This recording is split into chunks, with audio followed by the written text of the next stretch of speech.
Malabar home appliances and home needs Pandikkad മേലിയങ്ങാടിയിൽ പ്രവർത്തനം ആരംഭിച്ചിരിക്കുന്നു. മലബാറിന്റെ 2 ഷോറൂമുകളിലും വമ്പൻ ഓഫറുകൾ ഒരുക്കിയിരിക്കുന്നു.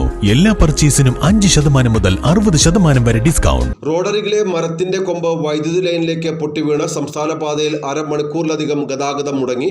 കുമരമ്പത്തൂർ പാണ്ടിക്കാട് സംസ്ഥാന പാതയിലെ കക്കുളത്ത് വെള്ളിയാഴ്ച പകൽ 2 മണിയോടെയായിരുന്നു സംഭവം. റോഡരികിലെ മഹാഗണിയുടെ കൊമ്പാണ് വൈദ്യുതി ലൈനിലേക്ക് പൊട്ടിവീണത്.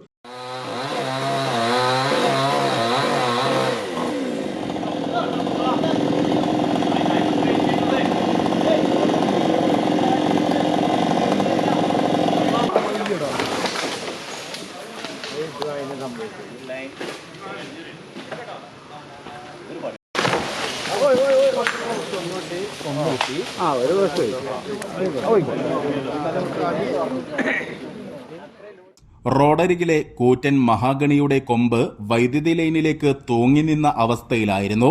ഇത് ഏത് നിമിഷവും റോഡിലേക്ക് പൊട്ടിവീഴാൻ സാധ്യതയുള്ളതിനാൽ നാട്ടുകാരുടെ നേതൃത്വത്തിൽ ഇതുവഴിയുള്ള വാഹനങ്ങൾ തടഞ്ഞു നിർത്തി. തുടർന്ന് പാണ്ടിക്കാട് പോലീസും ട്രോമ കെയർ സ്റ്റേഷൻ യൂണിറ്റ് അംഗങ്ങളും സ്ഥലത്തെത്തി. റോഡിലേക്ക് ചാഞ്ഞു നിന്ന മരത്തിന്റെ കൊമ്പുകൾ വെട്ടിമാറ്റാൻ ശ്രമം തുടങ്ങി.